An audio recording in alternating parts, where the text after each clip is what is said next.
Sam Attar reckons he left part of his soul in Gaza. It was the part of him that saw suffering and could not turn away, the part which now cannot forget. You can be on the shores of Lake Michigan on an overcast spring day, the wind whipping up waves on the green water. And at the very same time, you can be back there, in the heat and the dying. It's been 3 weeks since he came home to Chicago, but it might as well have been yesterday. The faces of that other world are with him. Jenna, the traumatized little girl wasting away, spectral pale on a hospital bed, while her mother shows Sam a phone video of the child's last birthday. Happy days before the disaster. Another mother whose 10-year-old son had just died. The mom just told me with just a blank, numb stare on her face that he had just died 5 minutes prior. The staff had been trying to cover up his body with blankets, but she just refused to let them. She wanted to spend more time with him. She was grieving, she was sobbing, and stayed that way for about a good 20 minutes. She just didn't want to leave his side. Then there was the man in his 50s, forgotten in a room, having had both legs amputated. He had lost his kids, his grandkids, his home, Sam recalls, and he's alone in the corner of this dark hospital, maggots going out of his wounds, and he was screaming, "The worms are eating me alive, please help me." That was just one out of... I don't know, I stopped counting. But those are the people I still think of because they're still there. Sam is a sensitive, thoughtful man in his 40s, the son of 2 doctors, who was born and raised in Chicago, and who works as a surgeon at Northwestern Hospital in the city. While in Gaza, he kept video diaries and filmed his experiences.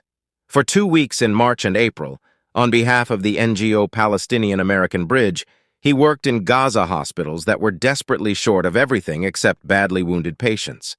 On the day he entered Gaza this time around, he was immediately confronted with the hunger crisis. We were just swarmed by people banging on the cars, some people trying to jump on the cars. The drivers, they just got it. They don't stop because if they stopped, then people jump on the cars. They're not trying to harm us, they're just begging for food. They're starving. Sam recounts his experiences calmly, as you might expect of a man trained to put patients at ease. Every day there was the relentless pressure of carrying out triage, deciding who could be saved, who was beyond hope. Patients lying on hospital floors surrounded by blood and discarded bandages, the air filled with the cries of pain and of grieving relatives. There is no erasing such horrors. Even if you are a highly trained doctor with past experience of war zones like Ukraine, Syria, and Iraq. I still think of all the patients I took care of, he says, all the doctors that are still there. There's a little bit of guilt and shame at leaving because there's so much that needs to be done. The needs are overwhelming. And you walk away from people that are still there and still suffering.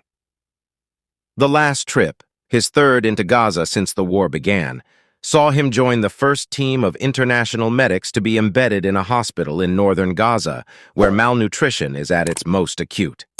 The mission was organized by the World Health Organization, WHO, which has warned of looming famine. Some 30% of children below the age of 2 are reported to be acutely malnourished, and 70% of the population in northern Gaza is facing what the UN calls catastrophic hunger. Last month, the UN human rights chief, Volker Turk, accused Israel of a potential war crime because of the food crisis in Gaza. The extent of Israel's continued restrictions on entry of aid into Gaza, together with the manner in which it continues to conduct hostilities, may amount to the use of starvation as a method of war, he said. Israel denies this and has blamed the UN and aid agencies for any slow or inadequate delivery of aid. The Israeli government said UN calculations on hunger were based on multiple factual and methodological flaws, some of them serious.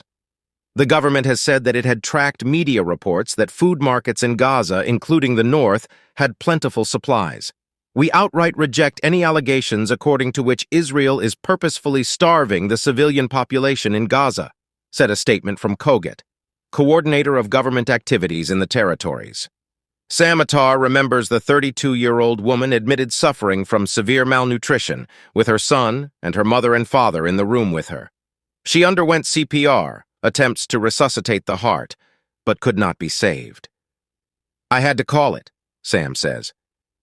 The young mother lay on a bench, her left arm dangling towards the floor, eyes gazing upward in the moment of death. Across the room, a nurse comforted her crying mother. There was the little girl, Jenna Ayad, aged 7, just skeleton and bone, whose mother hoped to get to the south where better medical facilities were available. Jenna was traumatized by the war and looked to be extremely malnourished. Whether her condition was due to malnutrition, trauma, which can cause children to stop eating, or a combination of both is not possible for us to verify. In footage taken by a BBC cameraman, Jenna seems lost and now only speaks to her mother. "What can I do? She can't be treated," said Nisma Ayad. "Her mental state is very difficult. She doesn't talk at all whenever anyone talks to her. Her situation is bad, and as a mom, I can't do anything." Dr. Attar said that as his team packed up to return to southern Gaza, Jenna's mother approached him.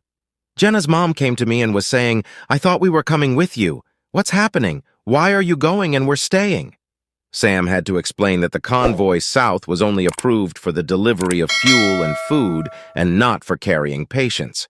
But before leaving, Sam and his colleagues filled in the necessary papers to have Jenna transferred. It would take days, but they would make sure the paperwork reached the right offices. When Sam went to speak with Jenna's mother, other mums noticed. "The problem is, it's open, shared rooms, with maybe 10 patients in one room, so when all the other moms saw me talking to her, they all swarmed me." Jenna was transferred and is now being treated at the International Medical Corps Hospital near Rafah. According to UN estimates last month, the majority of those killed in the war have been women and children. 13,000 children, 9,000 women. The war is now in its 7th month. Negotiations for a ceasefire and the release of hostages are stalled. Every day and night, the wounded and the malnourished arrive at the few functioning hospitals that are left. The WHO says that only 10 of Gaza's 36 hospitals are still functioning. Traveling in Gaza can be very dangerous for aid workers. Witness the deaths of 7 aid workers, including 3 Britons, when the Israeli military attacked their convoy with missile strikes on the 1st of April. Sam describes queuing for hours at Israeli checkpoints. "We often wait 1 to 4 hours depending on how long it takes for the Israelis to approve the passage because they are conducting military operations." The U.S. doctor wants to see a concerted push to get more aid into the north. The north just needs more access. It needs more food, more fuel, more water. The roads need to be opened. And there are so many patients that need to be evacuated from the north to the south. And the problem is, the south is also busy. I mean, the hospitals here are exploding.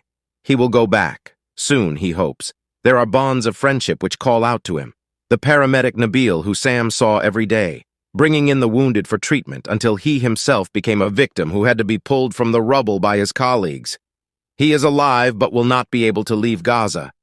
The doctor whose daughter was killed but who found the generosity to comfort a mother whose toddler son was suffering from a brain injury caused by bomb shrapnel. And there are the patients and their families who see in the doctors, nurses, and paramedics not just the possibility of practical help, but the steady light of human decency in a place of terror and degradation. Kindly like, subscribe, and share your thoughts in the comments section.